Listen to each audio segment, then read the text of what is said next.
and his mother lived alone in a small house on a hill. Isaac kept to himself, drawing pictures and playing with his toys as his mom watched Christian broadcasts on the television. Life was simple, and they were both happy. That was until the day Isaac's mom heard a voice from above. "Your son has become corrupted by sin. He needs to be saved." "I will do my best to save him, my lord," Isaac's mother replied, rushing into Isaac's room, removing all that was evil from his life. Again the voice called to her. "Isaac's soul is still corrupt. He needs to be cut off from all that is evil in this world and confess his sins." "I will follow your instructions, Lord. I have faith in thee," Isaac's mother replied, as she locked Isaac in his room, away from the evils of the world. One last time, Isaac's mom heard the voice of God calling to her. "You've done as I've asked, but I still question your devotion to me. To prove your faith, I will ask one more thing of you." "Yes, Lord, anything," Isaac's mother begged. "To prove your love and devotion, I require a sacrifice. Your son Isaac will be this sacrifice. Go into his room and end his life as an offering to me to prove you love me above all else." "Yes, Lord," she replied, grabbing a butcher's knife from the kitchen. Isaac, watching through a crack in his door, trembled in fear. Scrambling around his room to find a hiding place, he noticed a trap door to the basement hidden under his rug. Without hesitation, he flung open the hatch, just as his mother burst through his door and threw himself down into the unknown depths below.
Isaac was cornered.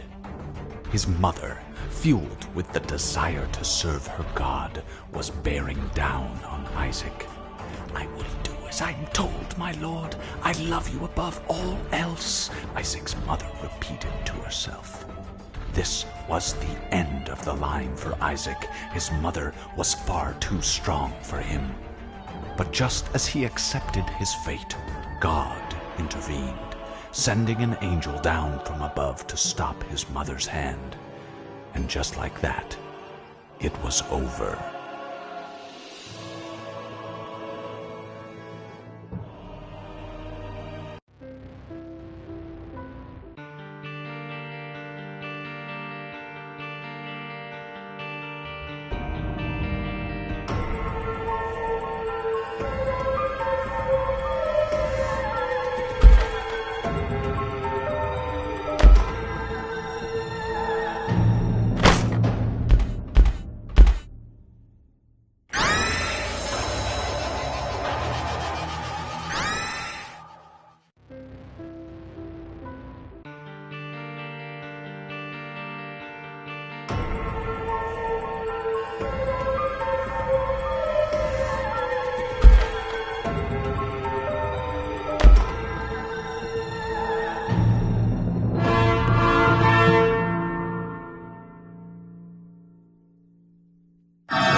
Isaac, what are you drawing?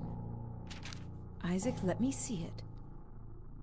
Give it to me now.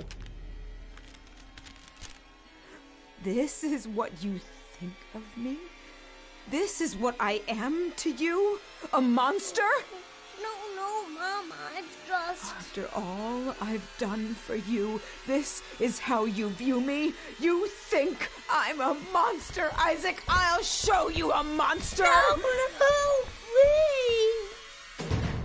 You are just like your father. I can't even look at you. How could you? You are just like him!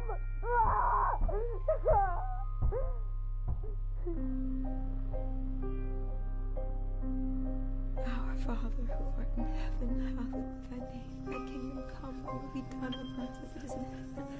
Give us this day our daily bread, and forgive us our trespasses as we forgive those who trespass against us. And lead us not into temptation.